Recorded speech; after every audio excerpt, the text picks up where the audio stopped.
So yeah, I think everything in moderation.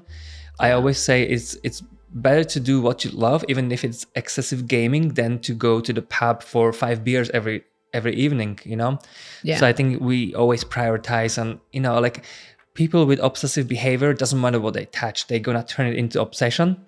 So if it's safe environment, doesn't cost you fortune, you're not destroying your health, yeah, go ahead, unleash. You know, you Yeah. live once, have fun, you know. I agree. Take risks. 100%. There's no point in doing something that you think other people should do or what other people are doing because it's right. You need to do what you enjoy. Same if you eat what you enjoy eating, eat it in moderation, and, you know, make sure that the calorie content isn't too high.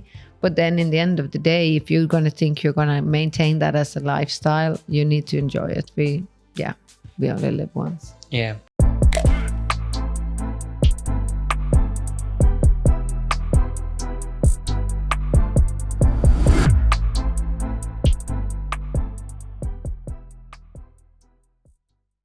Hello, Kristina. Welcome to the podcast. Hi. Hey, nice to have me. So can you tell us something about yourself, a little bit of your background, what you do?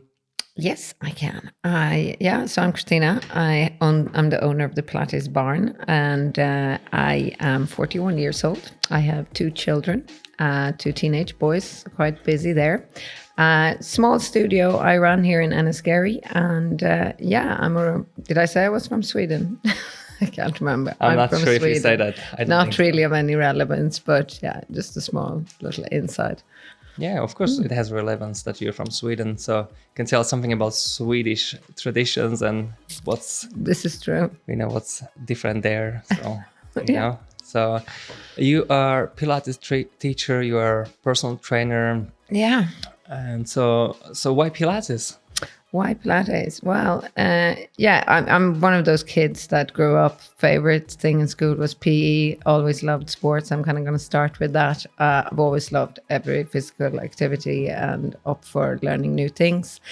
But did a lot of show jumping, competing with horses. That's actually the reason I came to Ireland initially. And then, I picked up a few injuries after having my children, lower back problems, things like that, and had to scale it back a little bit with the high impact exercises that I used to do more so, and tried Pilates and really loved it. I'm a bit of a perfectionist as a personality, and I love... confirm that. Yeah. And I was fascinated by the attention of detail that Pilates have. So, you know, the accuracy, Pilates very much focuses on how we do things rather than how many times we do it or that we're doing it. It's very much down to detail, which I love. And it's just that part was huge for me, actually. So after that, I did it more and more. And then one teacher that I used to go to, she actually said, listen, I really think you should do this. You know, you can see the passion you have and you're very good at it, and, you know, maybe something you want to do. And and I sat down on that road, and Joseph Pilates actually called it contrology. He didn't call it Pilates. Pilates is the person who invented Pilates' surname, for those who don't know that, which probably maybe a lot of people don't know that. So he called it contrology because it's a lot to do with how our body and mind connect when we exercise. And often people think that when they have struggling with some things to do in Pilates, because it can be a bit frustrating when you start to learn it, because you're trying to tell your body to do something, and your body will automatically flex a muscle that you might not want to flex, and then you're not able to do the move. And in Pilates, we do a lot of articulation with the spine, and then if we flex our abdominals, which would be the immediate muscle that the brain will send a signal when we need to use our core, then a muscle, the brain will send a signal to say, flex your abs. And in Pilates, you often can't flex the abs because you lock the spine when you do that. So a lot of people often think that they're not strong enough, but it's not necessarily the strength. It's more to do with that I actually often refer to it a bit like this. We can all lift 2 eyebrows, but we can't all lift 1. And it's not because we don't have the muscle. We obviously could lift eyebrows when we lift 2 together.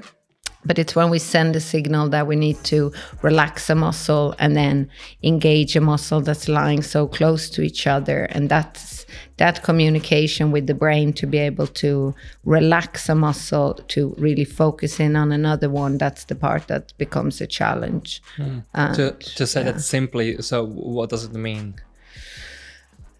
Well, yeah, I think that was pretty simply, but okay. She's perfectionist. Yeah, I'm a perfectionist. No, it is. It is. You the attention to detail, and as a teacher, you constantly have to remind people to do something, and I don't mind screaming at them. Point your toes. Yeah.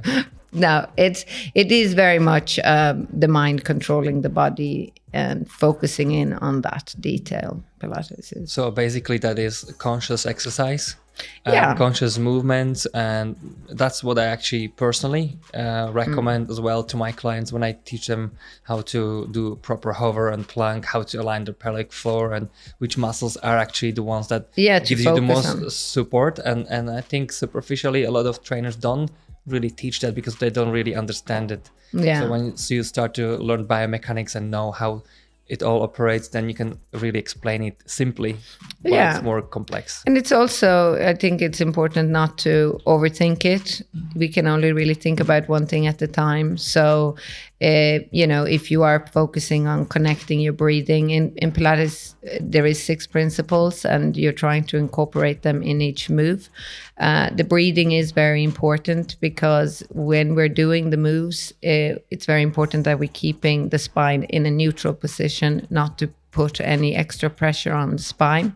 And in many positions when we're doing squats or core exercises, abdominal exercises, what happens is that our pelvis tilts slightly forward or back, and then we're actually jamming slightly into our lower back. And that tiniest bit of tilt is going to make a huge difference to the outcome of the exercise and potentially hurt you or not hurt you, injure you or not injure you.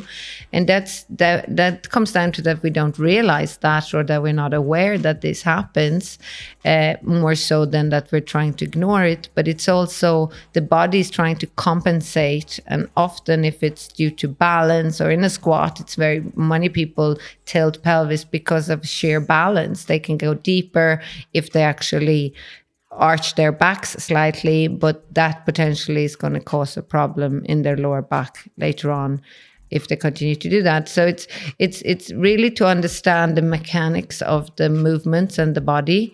I feel that's the understanding of that then helps you. And I know in, say, mat Pilates, which is what we do on the floor-based Pilates rather than using machines, there are 34 classical moves. And then there are those people who feel that's Pilates, but Pilates can be incorporated into any exercises. And there are plenty of videos of Joseph Pilates doing more aerobic exercises, but you can apply the Pilates principles too. And if you are doing more conscious breathing, and the reason the breathing is so important is because when we are exhaling, when we contract through our powerhouse, through the core of our body, pelvis will stay in neutral. If you are breathing and you are in a plank and you're breathing through your belly and you inhale and let the belly poof out and have that movement in your abdominal while you're doing an exercise, your pelvis will actually move. Mm-hmm. So a lot of that is focused on that. But I mean, in the end of the day, I think the most important thing is just have fun. Any movement there is good. But for me, the attention to detail is definitely something that suited me down to a T. Yeah, that's cool. So. Actually, just because we mentioned the pelvic tilt, I see it as a personal trainer myself with lots of people. They have that sort of anterior pelvic tilt, excessive arch in the lower back, and it can actually cause lots of lower back pain. So for those of you listening and you have this sort of like belly out, lower back arched, definitely Pilates, but not only Pilates, but core exercises and actually correcting yourself. Correcting what you have into some kind of improved pattern. I often say I need to get like one of these kind of coils to demonstrate, because if you have a coil and you bend it, the coil is going to be, the distance between each coil is going to be shorter on one side and longer on the other side. And when we arch our back in a squat or add weights to our back to do that, and you're actually doing that with an arch back, you're shortening the vertebrae on that side. So you can press on a disc. So yes, if people do it on the heavy deadlift, for example, then they're risking wear and tear of the discs, obviously. So like, it's very important, I feel, that and often, a lot of people think that they get to a certain age, they want to pick up a sport or a thing to do, and they might just be very interested in the end goal. But it's a journey. It takes time, and it's no rush to get to any finishing point necessarily. It's just actually try to enjoy what you're doing right now, and eventually being able to maintain this active lifestyle, your strength, endurance. You don't always have to go for maximum, but being able to be fit for life. Yeah. So like if you, let's say, are someone in the gym doing deadlifts, like where's the end? Where's the end when you say this is enough strength? I don't need to push myself harder, because I think a lot of people don't realize that when they push themselves into the maximum of whatever they do, maximum endurance and doing like ultra marathons, maximum strength, they always put a tax on their body. Like if you put your car through this endurance or high intensity work, you eventually says you and I, who do 20 classes a week. Yeah. So but don't do what we do. Don't try this at home. But that actually I know what you say. Yeah, it's just manage the volume, obviously. Yeah. Cool. Maybe we can pop into different topic here. Yeah. And I'm just thinking about your swims as well. So you go swimming to sea, and you even go to in the cold. It's huge. Yeah, I mean, why do you do that? Yeah, why do I do that? To feel alive. Feel alive, yeah. So how do you feel afterwards when you get cold shower, cold dips? No, I mean, it is a huge rush and endorphin. I mean, it is. I think now after the pandemic or during the pandemic, a lot of people are doing it, and I think that's great. I actually did grow up with it. My mom has swam in Sweden, yes, with the ice floating around her. So way more hardcore than I am. And so I've seen her do that her whole life. And, I didn't really join in there in the winter with her. But it's something I grew up with, so I'm familiar with it. So the sea does mean a lot to me in that sense, because it reminds me of my mother. She passed away a few years ago. So it's also for me a connection to be closer to her. But I don't know. I don't go religiously. I'm not one of these people who go 6 o'clock in the morning every day. I go a couple of times a week when I feel it. Sometimes I go in the morning. Sometimes I go in the evening, lunchtime, anytime really. It doesn't matter to me. If I get the time, I do. I'm lucky enough to live close to the water. So that also helps a lot, I think. But I think it has a huge effect on your body. Like I nearly joke that, you're never further than a swim in the sea away from a good mood, because it just immediately gives you that burst of feeling alive. Yeah. So have you tried it? Yeah, I did. Yeah. In the summertime? In June, July, August? Summertime. But I'll go with you in December. Not in the winter. Yeah. Let's go in December. I might do that. Yeah, we'll do that. Yeah, I actually been into that all sort of challenging myself kind of thing many years ago. Now I'm just calmed down a little bit.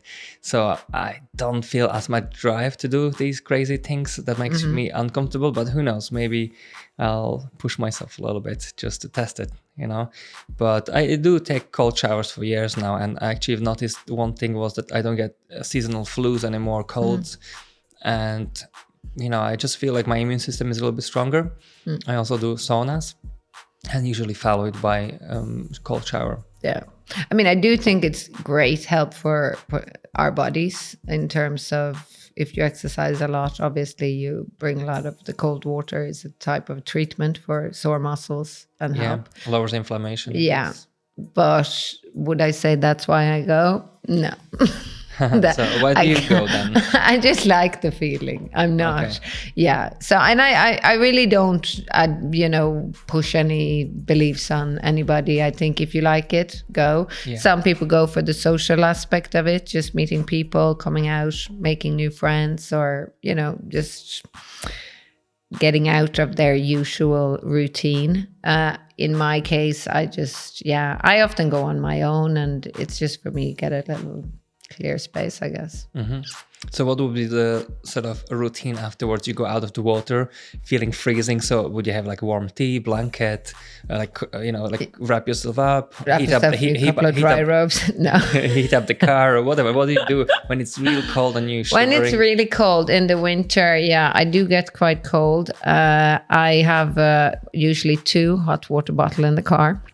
Ready for me when I get back in the car. I change immediately in the car park also. Even though I only live 10 minutes from the sea, I don't drive home in the wet clothes. I do change into warmer clothes. There's gloves, hats, hot drink, hot water bottles.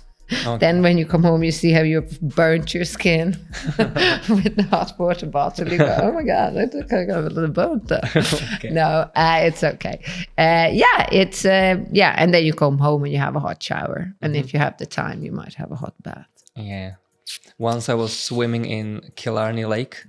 And it was a bit of a stupid idea with one of my friends. And we wanted to swim 2K into the island and 2K back. That would be like 40 minutes there, 40 minutes back. And I would be fit. I practiced for it. But then, I was expecting to go in a wetsuit. And then Michael came to the water and he's like, it's actually quite nice. And so I decided not to take that wetsuit.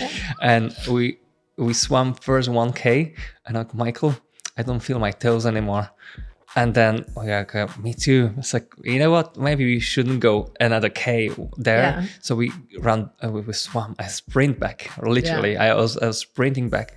And there was a friend of us, a teenager, 12 years old, on the kayak, just in case. I had kayaks, so I had him there with a life vest, just in case if you need to that was clever. Hang on. Yeah, if anything happens, yeah.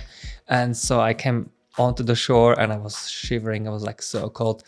And I was definitely hypothermic, and for like 20 minutes I was when shivering. you are in that long, like initially when you actually get in, it feels like you're being stung by millions of needles. Like, so, in the winter you can talk 5 degrees in the water, 5 degrees, 4, 3 on land. It's even colder. And it just feels like needles. And one would wonder, why would anybody want to do that? Yeah. When you say it out loud, you kind of go, But no, it is a challenge. And I guess psychologically, it also proves to you that you can do something it makes you more resilient. I agree.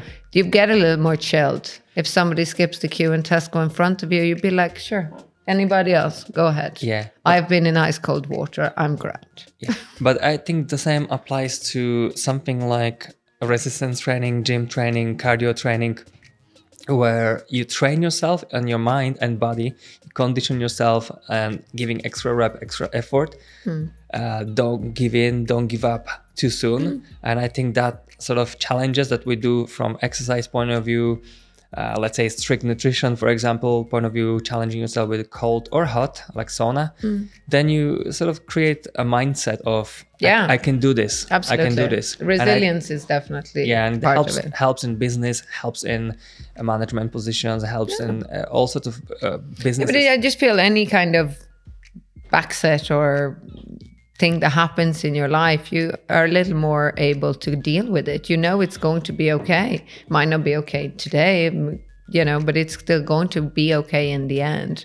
Obviously, you come out of the sea and you're ice cold and you can't stop shaking. And I kind of know when I drive home, I know roughly on the trip home where I will be when I'm okay again, when I've stopped like shivering, violent shivering. So it's like I go, no, well, in another few minutes I'll be okay, because you know that it's coming. So I don't know. I think it's good for you though. I really do.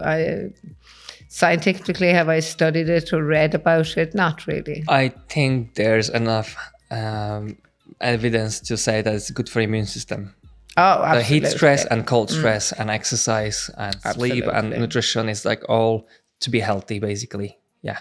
Yeah, but I think it's also important that people don't need to feel it's not failure if you're not doing it. It's not about how long you can be in. You know, we're all different. We all have different start points about it as well. And, you know, you don't have to exercise every day of the week or even for a certain amount of periods. It's some days maybe just a walk is enough for you. Maybe some days you just need to lay down and have a sleep for 10 minutes. And, you know, it's important not to put yourself into the pressure of being around people who's so-and-so swims so many times or so many exercises a week, or they are doing intermittent fasting, or they're vegans. We're bombarded with these different goals or achievements now that has to be reached. And partially that's going to cause stress or some type of feel of failure to those people. And that's not the whole idea. The idea is that I think that we do something that you do, a sport you enjoy, whether that's tennis or Pilates or weightlifting, doesn't really matter, because if you're doing something that you enjoy doing, then you're going to actually maintain it. It's important to ask yourself, why are you doing it? Does it make you happy to go into the sea? In my case, yeah, it does. Does make me happy after more so than during. No, I'm joking. It makes me happy both. But I don't ever feel pressurized. I can go not swimming at all for 1 week. I can go every day for 1 week. I decide when I go, and I don't feel pressured. But in terms of exercising and live or eating, there's so much pressure out there now. You know, it really is. I find that people are struggling with that, just keeping up with the Joneses. And, also, if you actually do something you enjoy, you're going to meet people that you have something in common with them. You will be interested in talking about their bike or their yoga mat or their dry robe or whatever they're doing. So you're surrounding yourself with a community of people. And now with the social media being so heavily influencing us, we're losing that interaction with real humans where we're actually meeting them face to face and talking and sharing experiences, really. Yeah. And without that community, even I find having kids, so my kids are teenagers, and the pandemic had been hard on them because they lose that immediate connection with actually meeting kids. Yeah. But also they seeing that their parents are sitting at home all day long, and it normalizes that we don't anymore have a community. And humans, we come from places where we actually lived in herds, and your grandparents would look after the grandchildren or tell stories, or it became like that. And I think it's with that type of a community that we used to have in those more family-orientated circumstances are now based on what we are doing. Social media. Yeah, but also then if we can pick up an activity, a sport, swimming, whatever you're doing, or learning to cook, or, then you're meeting that. You have that community in a different... Yeah. Even if it's just for 10 minutes. I mean, many people just go swimming. Hi, how are you? Share a few stories and go. It doesn't take long time. Yeah. But I think it's hugely important for our general health or well-being. Yeah, I can see it in the clubs, for example. So in the bigger gyms, for example, when we were locked down, people really missed that. And I spoke to a lot of people, and they're just like, oh, so nice to go, some kind of normality. Yeah. Everybody deals with it different ways. Some people are introverts, some of them are extroverts. Exactly. I, for example, I like lockdown. Weirdly enough, I don't know, mentally I like my own space. I like that, and maybe it's just the contrast of the fact that I am exposed to so many people, so sometimes I need just quiet. Go to the mountains on my own, listen to a podcast, drive for 3 hours, walk, and just have my own space. And then when I go back to civilization, I feel like I have something to share, and be knowing who I am and being fine with being myself on my own, but also being, communicating with other people. So I think that social media, on the other hand, as well, helps to connect like-minded people, because you can kind of observe what they do, eventually send a message, and you never know. Like, I made lots of friends from online world who are my real friends now in the real world, you know. Absolutely. So there's another question I wanted to ask, which is, after 2 kids in 40s, how do you stay lean? How do you stay in a good shape? Yeah. Well, it is my lifestyle. I what other people consider like healthy or whatever, it is my lifestyle, and I enjoy it. So it's not actually difficult for me. So yeah, I eat what other people consider lean food, I guess. I do a bit of meal planning and stuff for people, because I do get that a lot of people are interested in what I eat or how I eat or when I eat. I often say just to people, like, it's pretty simple. You don't have to calculate too much. You can, try not to eat fried food. I don't really eat much fried food.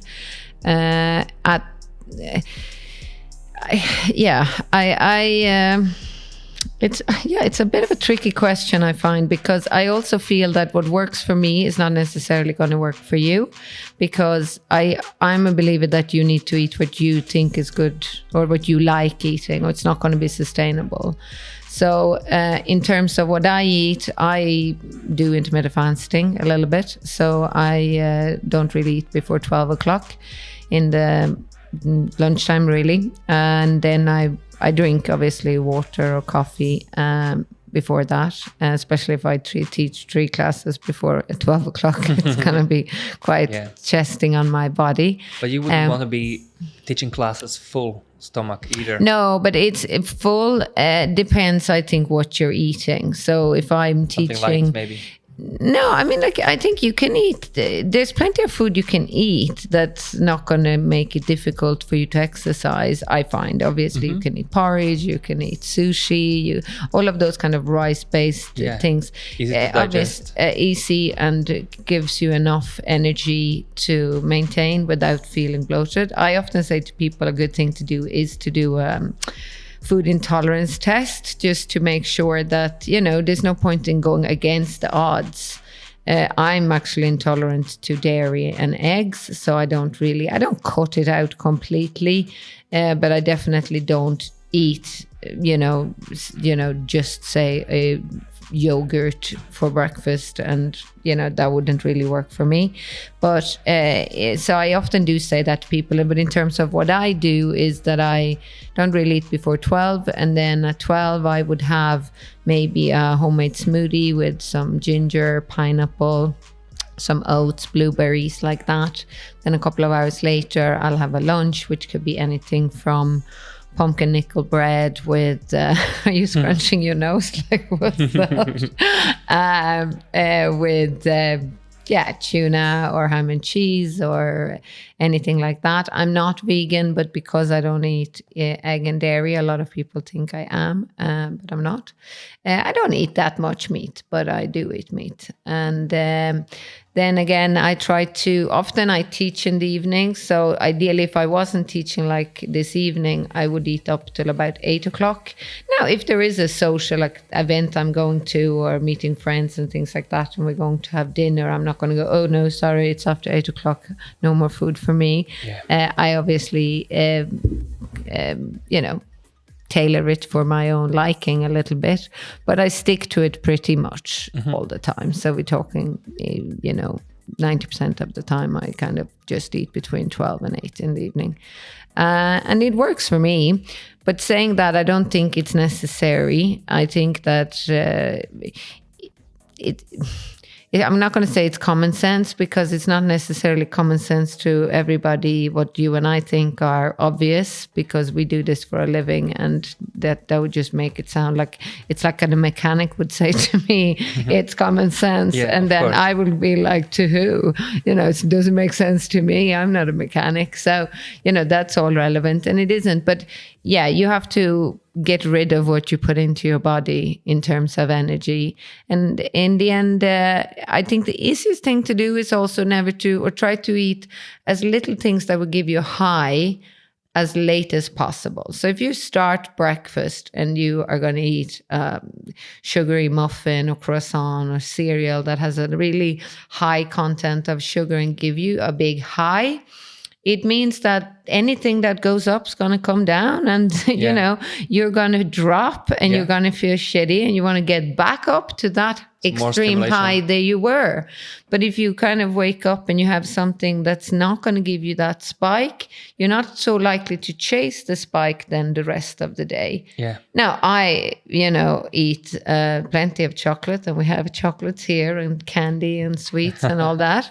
So I think everything in moderation, but it is important that I don't tend to, I think a lot in these days, food is very associated with being emotionally attachment to it, you know, like rewards on young children, or they're sad, we give kids a treat, or grown-ups, you know, they're feeling a bit sad, they're going to treat themselves to a drink or a candy or something, you know. I don't think that's a good idea. If you're hungry, then have a banana and have sweets maybe after you've had food. So that you're not eating sweets because you're hungry or sad, or there's no emotional attachment to why you're eating the candy. It's because it tastes good and you're a little bit, I'm going to have a nice. I think in school, maybe you know it better because you have teenagers. And so if there's any sort of special event in school, there's lots of sugar, isn't it? I actually noticed it in Ireland by listening to different parents. But back in Slovakia, I don't remember anything to do in Slovakia. In our schools, we never had anything with sugar. There was no special events. Hey, sugar for everyone. But here, I think they treat it slightly different way. I personally don't think it's a good thing to hook young kids on sugar, because it's very addictive.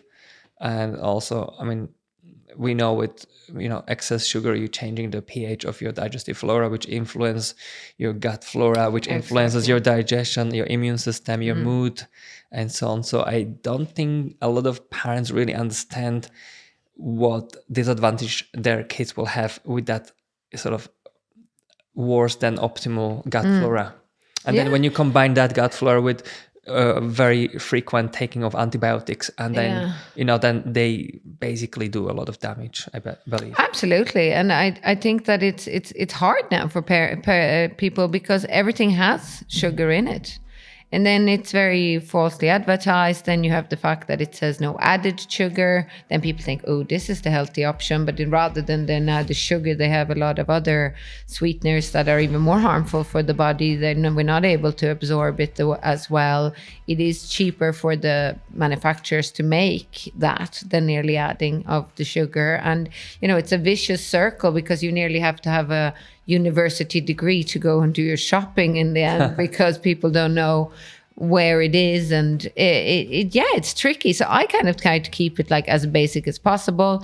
My kids do get treats. I'm a firm believer. I grew up that we had access to sweets whenever we wanted, really. Hence, none of me or my siblings are interested in it, because we weren't deprived from it. It wasn't like, oh, this is something special. And, you know, I see that all the time at parties, kids who don't, when my kids were younger, that weren't allowed to have sweets, maybe only at birthday parties, only at the weekends, they saw a sweetie ball and they would, you know, eat so much they nearly get sick. I didn't really understand the concept of that. It's that whole binge culture of it. I think that if you have a little of it, it's fine. Don't worry about it. Life goes on. It's not going to make you obese because you had a couple of minstrels or a couple of sweets, but it's also not maybe to have a bowl and go constantly at it.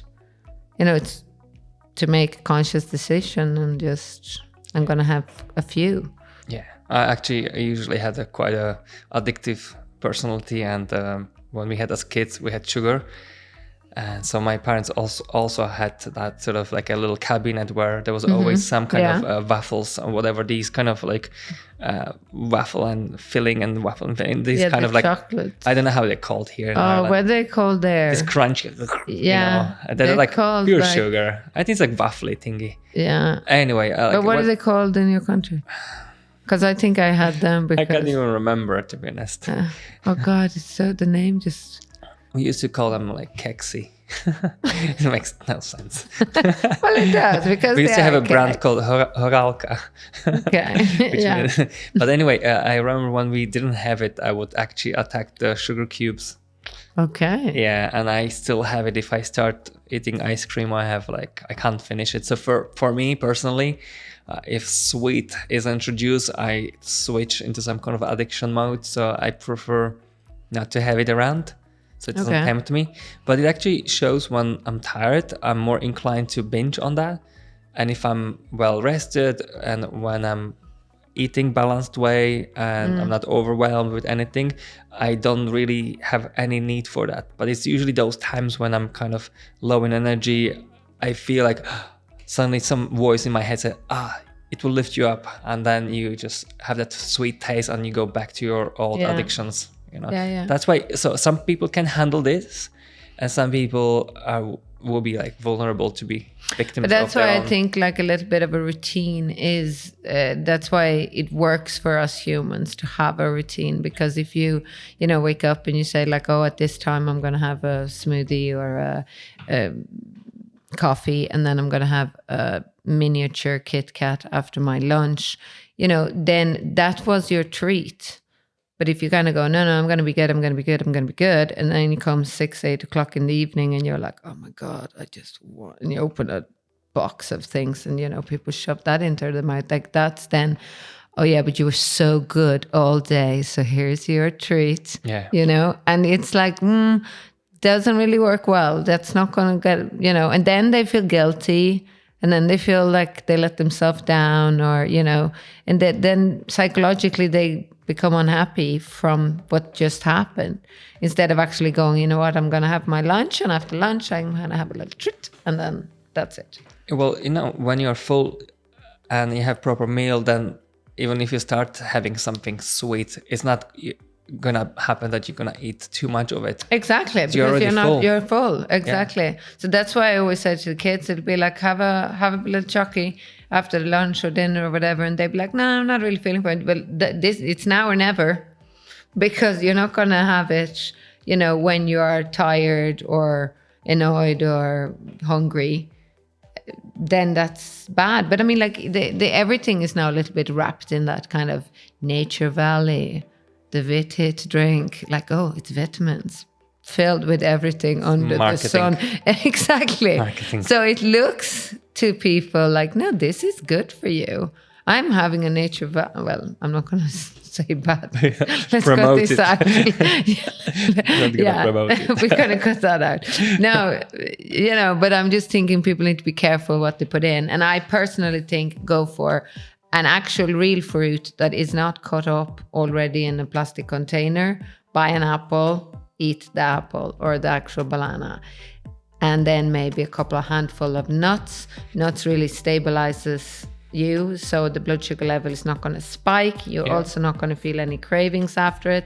So I have nuts everywhere. There is nuts in my car. There is nuts in the drawers here. There is nuts everywhere. I'm the same. Yeah, nuts is the go-to. You can have, then again, you can't have too many nuts. There's quite a few calories in nuts when you eat your own body weight in nuts, which I could easily do.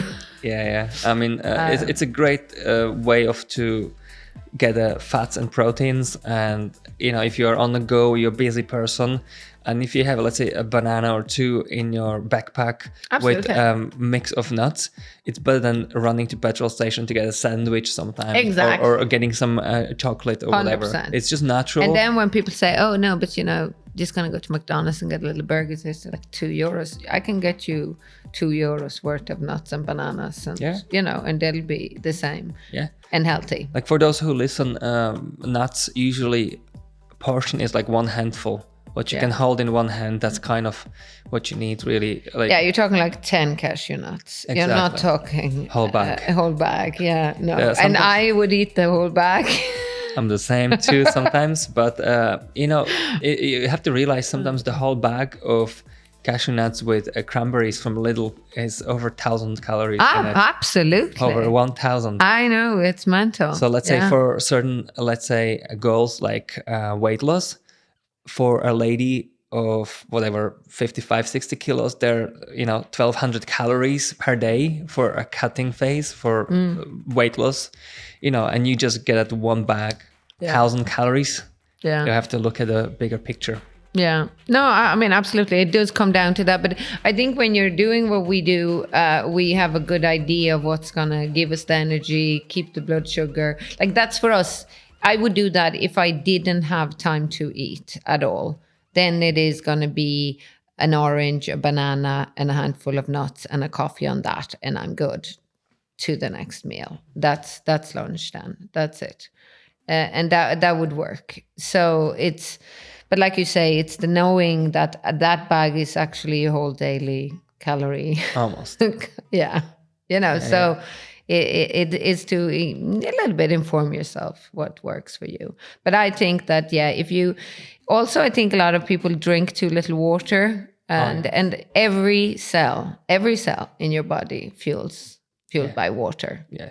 So don't underestimate that. And then coffee or energy drinks or sodas, that your body is no cell is fueled by that. Nothing grows there. Even now, just drinking coffee, I already felt like I need water as well, just to, get a little bit dehydrated. Yeah. And also the more you eat, the more you need to drink afterwards. Yeah, but that's another thing I kind of say to people that don't want to lose weight and things like that, is to actually have a pint of water before you eat. Roughly about 15-20 minutes before you're going to eat. And you will find that you will eat less because it has taken up a bit of your space. Yeah. What it's not recommended is to, for example, have a big heavy meal with one big cold beer, because you basically freeze up the enzymes in your stomach, in your digestive system, and basically your body first have to heat up the whole mass of your stomach content before your enzymes are starting to be active. They need certain temperature. So actually cooling down your meal with a freezing cold beer, it's not a good thing for your digestion as well. Or any cold drink, like kind of basically diluting your acids. So that means you making your body much harder job to actually process the food. I'm one of these people who don't really like cold drinks. So I'm going in like, can I have water, warm water? Yeah. But I think when we talk so much teaching on a daily basis, the throat, you need to actually drink warm water or warm tea or whatever, because it does otherwise hit the vocal cords. Like that's the biggest thing you notice when you take a break from teaching, and then you go back and you're talking for 5 hours a day out loud at the same time as you're exercising. It's is the muscle sore or is your voice gone? Yeah. So it's a little bit like that. Cool. So Kristina, yes, what do you do for downtown? Downtime. When I go to down the town. Okay, let's do it again. No, I think that's good. It's organic. Keep it in. Okay, let's go. When I go downtown. So, what do you do in downtown? On downtime. In downtime. Downtime. Yeah, it's only my fourth language. Sorry. Yeah, no, this is my fifth.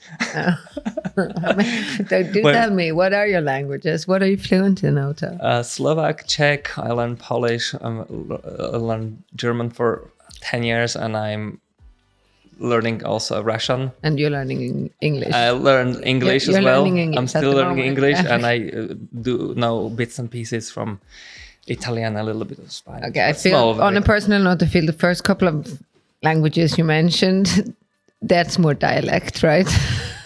Slovak, Czech, is actually, when you think about it, they're pretty close. Then I'm going to count in that I'm fluent in Danish and Norwegian as well.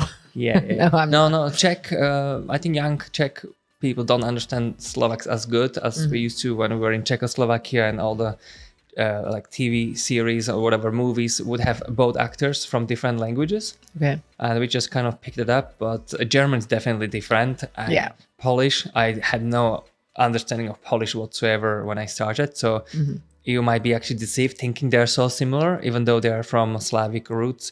They are actually so different. Like no, I know. 80% of words are completely different, and Russian as well. And I also learned that Cyrillic as well when I was in Moscow, walking through the streets and looking, what's that? And I learned it in one trip. whole Cyrillic, how to decode. But when I was young, I actually decoded our own Slovak language, and every letter I basically coded to different symbol. Oto is quite smart, guys. I was only around 12, 13, and when we had exams from literature and there would be poem, I would just, with my friend, I actually printed out everything and we learned it.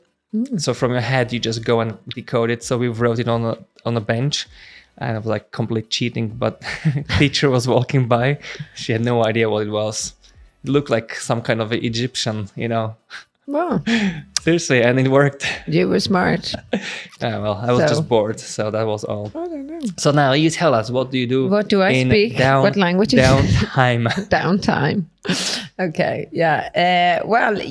I obviously love being outdoors. I love being outdoors. I can't state that enough. So I think I'm nearly outdoors more than I'm indoors. And even though I do go swimming and things like that, I often speak to people like, would you rather live near the sea or near the forest? I'm definitely the forest kind of a girl. Yeah. Fancy myself little Pocahontas. You have the forest right here. Yeah, that's it. The forest down there. So that's where you would find me with my two little dogs. Well, one isn't so little. So I love going to the forest, love going hiking. People do often fear hikes with me because it's not guaranteed, but it is a potential risk of getting lost for a while. Yeah. So that takes up a bit of time then to find your way, because I'm not one of those people who make a plan on the walks. We just walk and then it thinks this looks good and I'm thinking that could end up looping back here. Turns out it doesn't. I often have nuts in my bag and bring water, bring tissues, bring a little pocket knife, so you can, I do fancy myself as baby MacGyver. Yeah, but these days with the outdoor active or view ranger, you can basically track your way. No, that's cheating. That's cheating. Yeah, okay, that's cheating. What she says. That's what I say. And what's the fun in that? Well, that's that potential. Are we lost? Are we not? And then people go, Kristina, do you know where we are? Well, define and know where we are. That's relative. No, so I'm joking. So I love being outdoors. Do that a lot. I love learning new things, little challenges, such as skateboarding, handstanding, anything that would involve that you have to commit and you have to succeed with something. And there's like a little end goal there, and it's set a little challenge. So I picked up surfing, thinking that's super fun. Kind of miss not being able to go skiing for a while. Love skiing. So I love ice skating. They don't really have any ice skating in Ireland much. Sometimes do, but it's not very high quality. Indoors. It's not very high quality either. No, it's a little like, and then you have pretend skates and everybody and all, and those little. So I can't really do anything that's outdoors, and I do try to maybe go away once or twice, 4 times a month at the weekends. No, Ireland is so beautiful, so you can really go around and like for trips, to just go, let's, and you can get to anywhere within a few hours. You get up, you go, you can be on a mountain or you can be anywhere. So it's to be outside. I really recharge doing that with friends, just having fun, really. That's my type of fun, and I can know people think, Jesus Christ, couldn't think of anything worse, getting up, going into a big wave and being tossed around with the surfboard. But I love it. I love anything of those little, learning something new, really. I love puzzling as well. What's that? Puzzling. Jigsaws. Jigsaws, okay. Yeah. Love them. Huge. Again, it's a bit of a challenge, takes commitment, but I can be a bit, let's say this, other things don't get done. Yeah. Because I go, I think I'm just going to let finish it. 10 pieces turn into 40 pieces, and the time has gone, and I was supposed to do things grown-ups are supposed to do, but then that's not as cracked up as they tell you when you're a child. Yeah. So then, so that happens. So then I have to then take a break, a time out. So she's not allowed to open any new puzzle, because then, you just go back into it. Like, I guess what other people do, gaming or Netflixing or series watching. Gaming, what would you game? No, I don't. You don't. But I'm just saying it's the people. same as those people. You know, they get sucked in, they get into that world. I get sucked into the puzzling, or I love board games as well. Quite old-fashioned type of a gal. But that's basically what gaming is. Yeah. It's basically you take the same board games and you go to that sort of now a lot of people. This is now turning into Otto trying to convince me to start gaming. Not really. Because he games. Yeah. Yeah, I do. But I actually do sim racing, and then there's a whole online community which I am part of, and there's a lot of strong friendships over there going on. Absolutely. And competitions. We always have fun. I agree that after a few weeks, if we didn't see each other because we were on, like say, summer was really busy for everyone, we came back, and it's nice to hear guys like, we really missed you. Yeah. 'Cause, you always throw jokes and you always talk so much. But it is the thing. It is a community. And we got through the lockdown. Connection. We actually got through the lockdown. We played together while we couldn't go anywhere. And I think it kept a couple of guys sane, So, yeah, I think everything in moderation.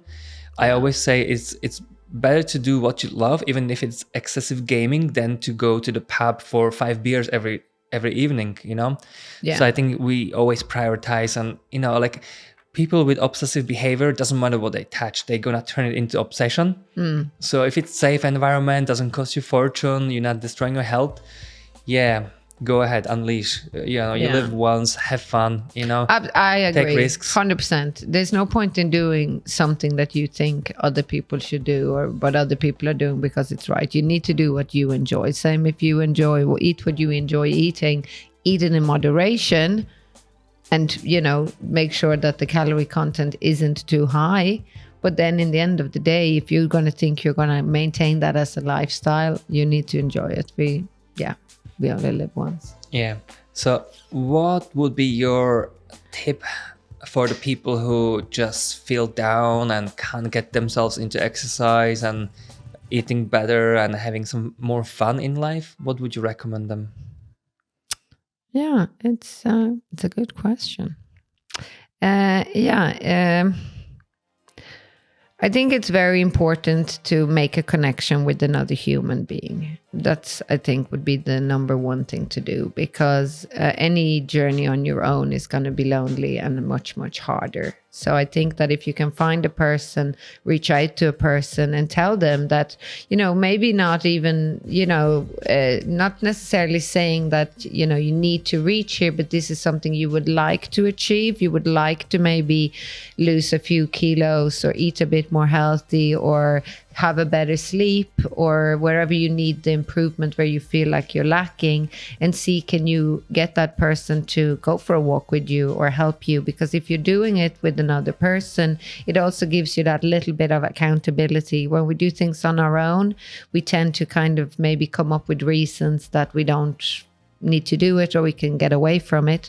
But if we have a little bit of accountability that you say, okay, twice a week I'm going to meet a friend and we're going to eat a salad for lunch, or today we're not going to eat any meat, or we're not going to have so much coffee, or we're going to go for a walk twice a week. You have that other person to do it with. And I would like to think that everybody has one person they can turn to say, can you help me on this trip I'm going to take and improve my life a little bit?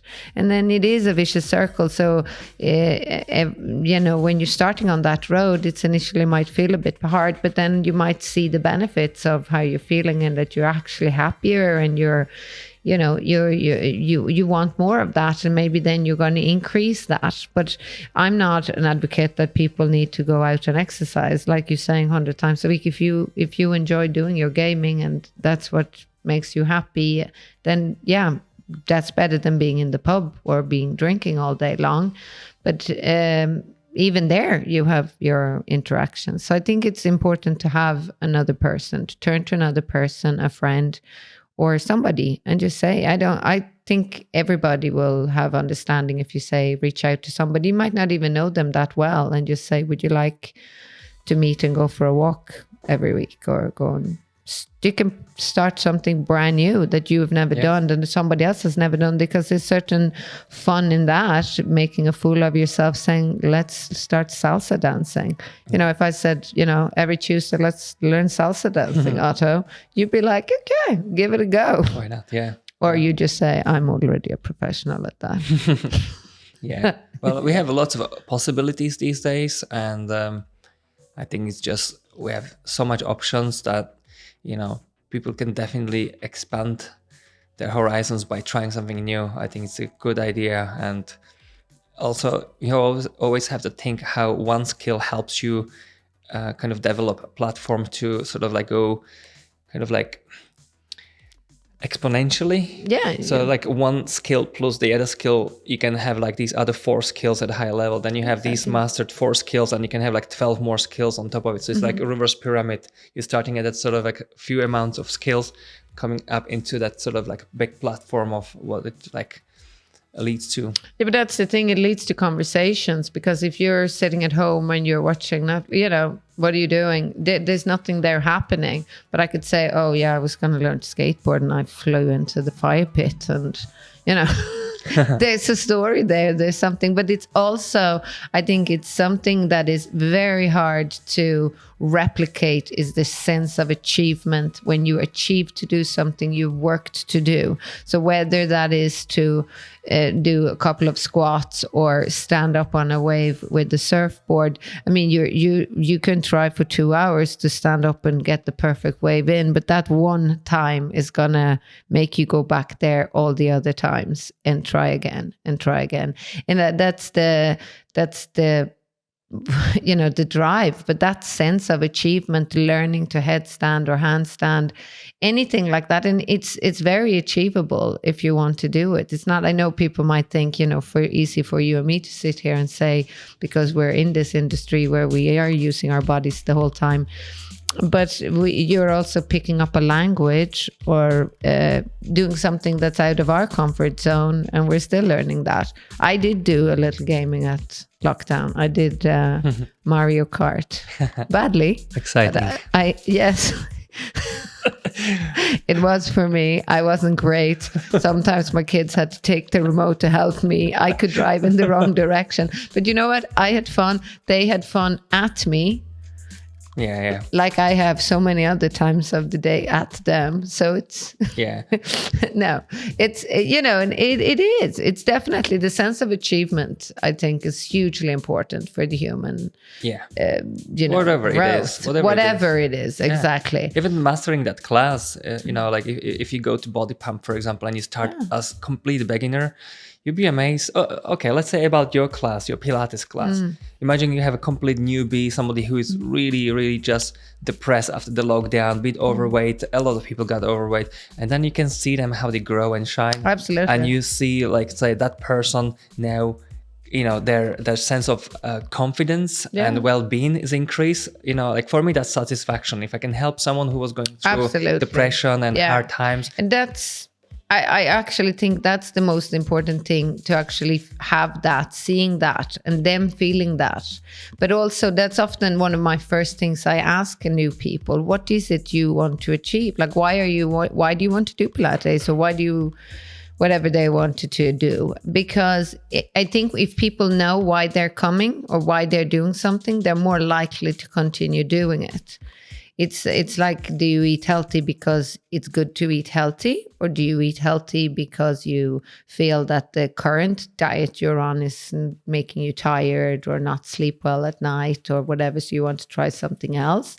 And not everybody's coming to do Pilates because they want to become fitter or stronger. For some people, they come for the social activity. Maybe some people don't want to feel they want to put their kids to bed every evening at night. They might want to just get out of the house and do something for them. And then that works for them, and their spouse can put their kids to bed that night themselves, and they have a bit of time out, you know?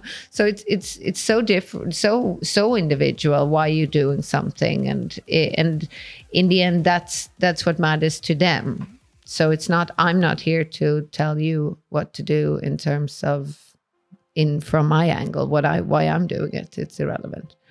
So yeah. That's that. Good. And do you have any life philosophy? Is there any kind of particular set of? Go hard or go home. Do you have like I'd say by knowing you for a while, I'd say maybe that is maybe this is the case. So, is there anything? No, it's not. It's try to live in the present moment. That I think is probably my biggest philosophy. I don't know necessarily why I think like that. Maybe it's because both my parents have passed away, and I have the understanding what it is to not have something that when you are a child, which everybody is to somebody, we take that those parents are going to be there for granted forever, nearly, and that you have that unconditional love that you get from a parent. In my case, both my parents have passed away when I was quite young at that. So I think for me, it's very important to live in the current moment, because we don't know what's going to happen tomorrow. So when people say, oh, these things like, what would you change if, you were gonna, you had 1 week to live? I'd change nothing. I wouldn't change a thing. I'm living every day as happily as I could, and I go to bed like that, because I think that is important. It is the small things that's going to make you happy, I think. That's cool. That's cool. What's your philosophy? My philosophy? Yeah. I think it's something kind of flexible. Definitely I value freedom. I think I'll possibly repeat myself, but I used to have a great connection with my granny from my father's side.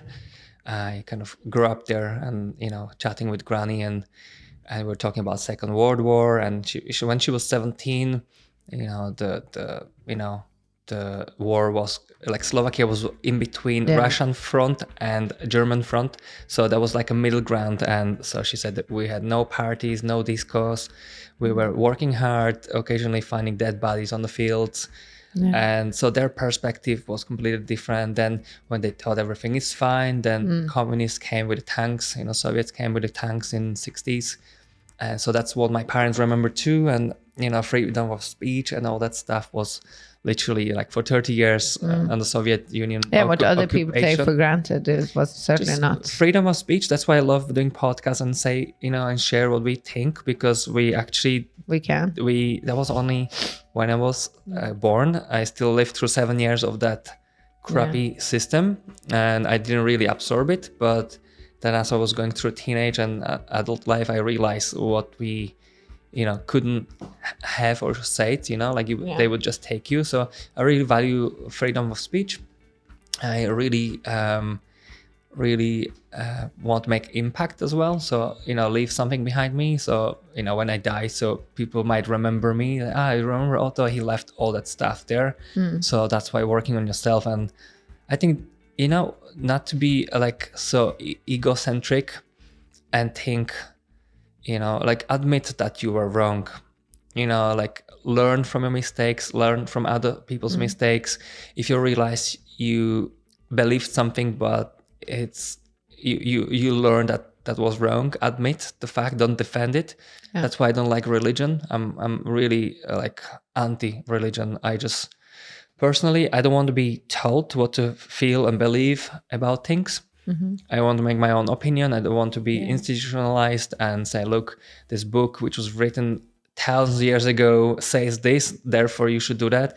We should upgrade our system. It's like you have a Windows 1.0 and then you realize you could update to Windows 3.57 and you're still holding on that 1.0 with the first initial system. It's like the fact is that since the nuclear explosion and the psychedelic revolution in 60s, that was a massive boom in technology and consciousness.